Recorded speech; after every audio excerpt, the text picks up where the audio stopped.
Hi everyone.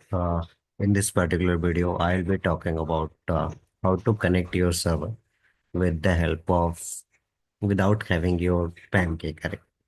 So ideally, what we do whenever you launch a server, so this is the public ec2 machine. Correct. So there are multiple options to connect your this public ec2 machines. Either you can get into the database console, you can directly click here, and you can connect the instance. Or there's the option of SSH client. You will be using this PAM key, and you will do the SSH. And with the help of this particular command, you can connect your server. What if you don't want to share this PAM key, the PAM key which is associated here demo key?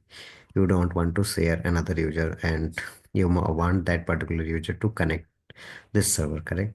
So rather than sharing this demo key, you can generate puttygen private key and public key, and that you can share to the end user or to the administration of this particular server. That administrative guy will add your public key to the some folders that is called as SSH and slash authorized key, and from there you will be using this private key on your system to connect your server, and that will look like something this.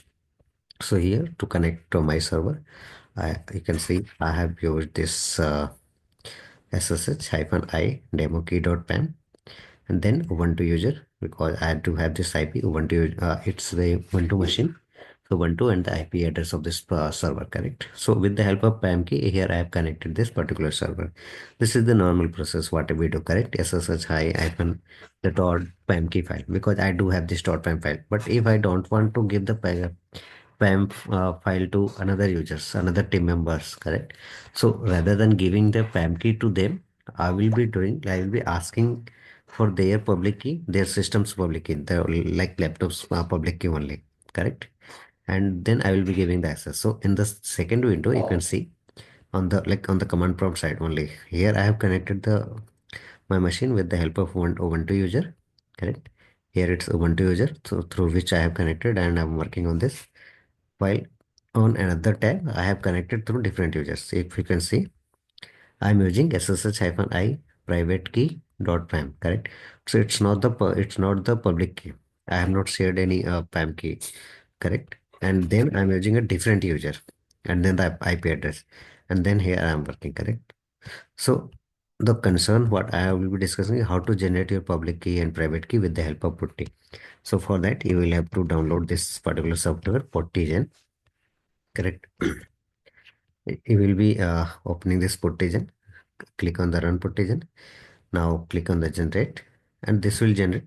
Here you will have to hover over this particular box, the empty box, and it will accelerate your generation of the public key and private key. So let's hover over this, and it's generating. It will just take few seconds. The public key has been generated, correct? You can see that public key has been generated. This is the public key.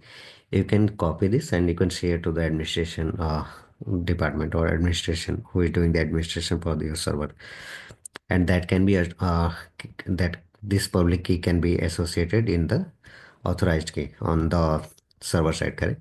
There's a directory cd slash ssh and then authorized key where you can add your content, correct? So if you can see, I have created one directory on the my server, make directory ssh, then cd directory dot ssh, created authorized key file, and there I have changed the permission of the file as well. So in this particular file I am having this public key what I have generated. So you can save it for your own purpose, and you can share to the administration, and then you can save private key as well. Like you click on the save private key. If you want to save it in the PAM format, you can get into the conversion, click on the export open SSH key, and you can save it here in the .pam format. Whatever the name you want to pass, you can give the demo key.pam or like abc.pam, and this way you can save the file, share and save the file. Okay, so that's all in this video. We will talk more about the connecting your servers without sharing the PAM key, and with the help of different user. Like here we are connecting with the help of Ubuntu user, and another tab we will be connecting with the help of some different users, random users. Correct. Thank you.